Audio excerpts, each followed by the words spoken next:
Tonight, I am showing you secrets at Universal's Halloween Horror Nights for the 31st year, as long as you promise not to tell anybody. Let's head inside. Madison is not a Rip Ride rocker, so we're probably not going to be riding Rip Ride Rocket tonight. However, during Halloween Horror Nights, there are sometimes, occasionally, lower wait times than during the day.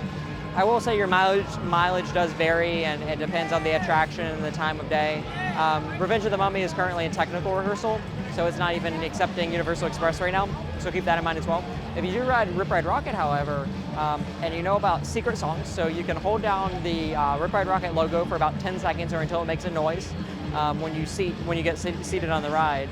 A keypad pops up, and in the keypad there is a new secret song you can type in 666, triple sixes, and it is Chucky's Killer Ride. It is a Rip Ride Rocket ride narrated by Chucky himself. Next secret is to understand the backstory of the houses. For houses like the one we're in front of, the Horrors of Blumhouse, it's pretty easy. You just have to watch the movies. This one's based on Freaky and Black Phone, 2 movies, and it's really almost like 2 houses. It's pretty interesting. But then there's other houses that are more original that require you to actually do a little bit more research. So like one example would be Dead Man's Pier, Winter's Wake. It's actually a story of a lover. They've both died, and the lover is playing the violin to call back her dead husband. I don't know if they're married. You might want to fact check that. I don't know if they were just in a relationship or married, but no matter what it was going on, in the house you can actually see her playing the violin, and that's because she's calling him back. So you probably wouldn't understand that unless you knew the story. So you can read about these stories on Orlando Informer. You can watch my full experience where I talk about some of the stories in this other video, or you can do a Unmasking the Horror tour, which allows you to see the houses with the lights on. New at Halloween Horror Nights this year at Lombard's patio, there is a sitting area and we believe a full bar. I think we're gonna go check that out. So this is definitely a great place to go if you're trying to get away from the crowds. Tonight's a sold out night, and there is just a ton of empty and open space over here. So it looks like it's a full-ish bar. They have a lot of different kinds of alcohol, as well as, I assume, mixers that you can have, which is kind of new for the event. I don't think that they've done anything outside of like their pre-made specialty cocktails. Okay, next secret, it's actually happening right now. In Conjuring the Dark, the Scare Zone in San Francisco, there is a few shows, and one of them is taking place right now, and we'll include a clip next up of one of them, but there's actually multiple. Yeah, there's a couple. There's some where they have sacrifices, some where they're doing things with potions in a cauldron. It switches up, so if you stay in that scare zone, you'll see a couple different things. Next up, this one, I feel like a lot of people may not know. At the very least, every zone and house here has at least 2 casts. So what that means is every 45 minutes, all of the performers switch so that they get a break, because it's a very strenuous task to scare all night. So it's a lot harder than it looks, actually. So on top of that, some zones even have more than that. So like in the case of New York, they oftentimes do up to like 4 casts. And then middle of the night, there are more scare actors because there's more guests in the area. And then the beginning and the end of the night, there are less performers because there's less guests in the area. So they scale the performers up and down based on the number of guests in the area. And depending on when you go through a house, you may have a completely different experience because one cast is very different than the other. Okay, this definitely isn't as much of a secret as it was previously.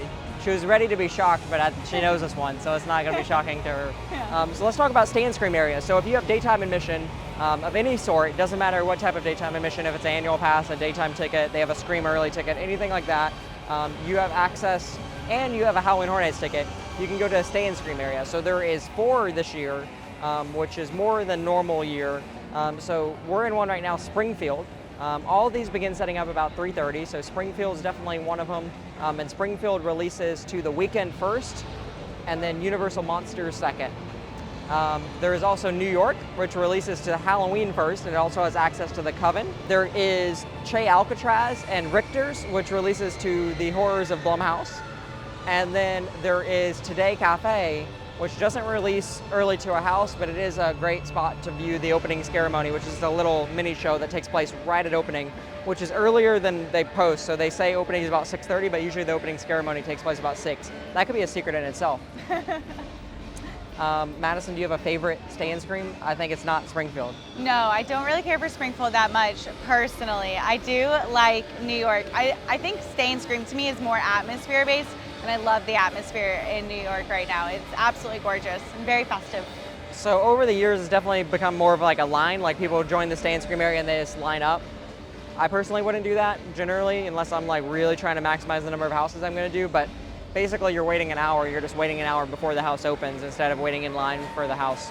If you think about it as, there's a good chance that the food booths in this area will open early, there's some nice atmosphere, your Stay and Scream location can really get you in the mood before you really start the event. And so New York has the majority of food booths, Sting Alley, Gramercy Park. There's a video where I try every food item, I'll leave a link to it, but New York is probably gonna be your best bet for food. There is Twisted Taters back here and a few other options as well, but New York definitely has more food. And then Che Alcatraz, you know, they have alcohol. If you're staying at one of the Universal Orlando hotels, no matter which one, you actually get an exclusive entrance that's off to the left of the Universal Studios arches. So it's where the Blue Man Group path used to be. And you can go up there for kind of a dedicated entrance, and a lot of times it is faster than the main entrance, fingers crossed. Speaking of Universal Orlando hotels, if you are a Universal Orlando hotel guest, there is another benefit related to Halloween Horror Nights just for you. It's called the Gallery of Legends, and it's located at Cabana Bay in the upstairs over next to the bowling alley. And again, you do have to be a Universal Hotel guest to do this, and Cabana Bay guests do get a priority. And I believe it is 2 p.m. to 10 p.m. daily. We'll fact check that on the screen, but I think it's right. And it is basically a bunch of different photo ops with the Universal monsters. So it changes every year in the past, and every year. In the past, they've done Stranger Things and other related properties, but this year it is all Universal monsters. This next one actually isn't at Halloween Horror Nights, but it's related to Halloween Horror Nights, and it's a request from Madison. It is up these City Walk stairs. We have arrived to the Dead Coconut Club. This was formerly the Red Coconut Club at City Walk, and they have transformed it for Halloween Horror Nights to the Dead Coconut Club, featuring Universal's monsters. I hope you learned a new secret or two. I think I taught Madison one or two. I don't know how well I did, but a few at least. And if you enjoyed this video, I'm gonna leave another one where I try every single food item right up here. See you in that video.